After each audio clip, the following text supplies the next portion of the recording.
bringing you the most exciting science from around the world. Welcome to the Super Science Showcase.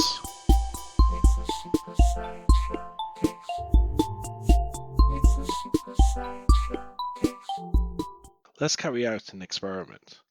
I want you to visualize an alien from another planet. Seriously, do it now. Go with whatever type of alien comes to your head. Okay, what was your immediate natural reaction?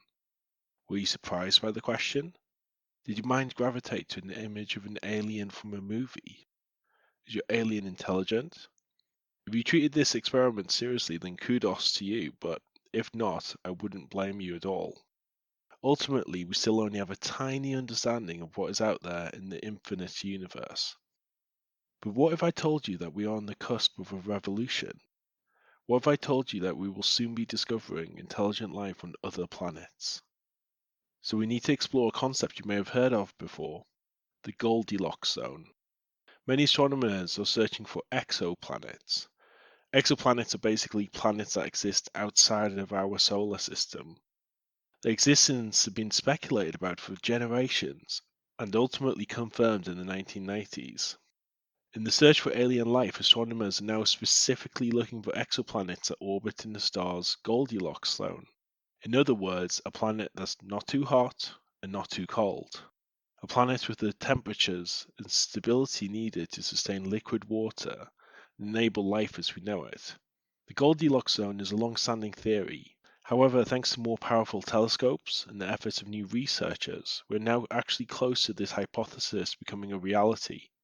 In 2023, NASA's James Webb Space Telescope seemed to detect a molecule called dimethyl sulfide, or DMS for short, on the catchily titled exoplanet K2-18b.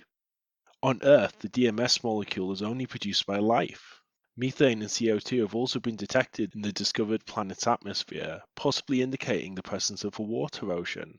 And this is just one example of many exoplanets that are under surveillance right now. As reported by the BBC, many astronomers believe it's only a matter of time before we find signs of life. However, even if, or perhaps when, we discover exoplanet residing aliens, they exist so far away it would be difficult to actually talk with them. And if we could somehow find a way of getting in touch with them, how would we effectively communicate with them? Their language would literally be from another world with none of the reference points or influences that we are used to. Well, this leads us to another exciting development, the incredible, if slightly bizarre, revelation that the work of a mysterious clairvoyant from the 19th century can help today's scientists to solve this problem of alien communication. So this is when we turn to the divisive but fascinating cult figure of Helene Smith. Born in Switzerland in 1861, Helene steadily built a reputation as a go-to medium with extraordinary abilities. Helene's notoriety grew when she was featured in the famous psychology text Des Indes à la Planète Mars, or to use his English name, From India to the Planet Mars. These activities involved seances, and Helene purportedly experiencing other people's lives through the spiritual realm. One of these experiences was Smith describing past journeys to the planet Mars, where she provided detailed and evocative descriptions of its landscape and culture. Smith even provided examples of Martian language through the practice of automatic writing. Automatic writing is where a person, through encounters with spirits, supposedly writes things down unconsciously. Now, this podcast episode does not seek to comment on the veracity of Helene Smith's abilities. Instead, we are more interested in whether it's possible to repurpose the seance technique, the automatic writing technique, that Helene used and pioneered to help us in the modern times discover and communicate with aliens. I have a special guest here with me today to help explore this question. We welcome Joe from the acclaimed band Let's Trim Our Hair in accordance with the Socialist Lifestyle. Now, Joe, I appreciate your schedule's very busy, so thanks so much for taking the time to join us here today. It's no problem. I'm delighted to be here. So I understand you explored Helene Smith's works and trialed Helene's techniques when making your new album. That's right. We have a new double album coming out. One of the discs is essentially a concept album about Helene Smith's techniques and experiences. We actually carried out our own seances when making the album, and we came away with some really interesting results. Well, Joe, I understand there's a lot of excitement about the new album.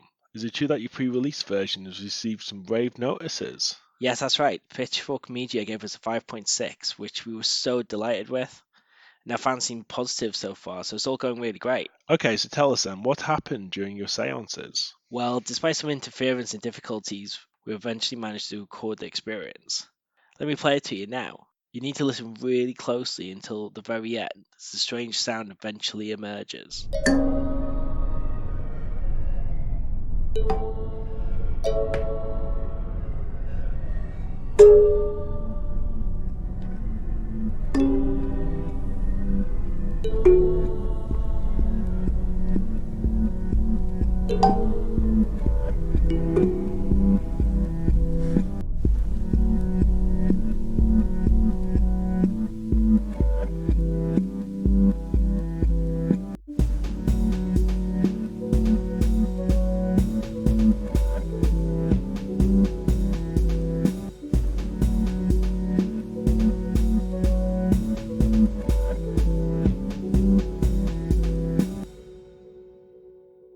Stop.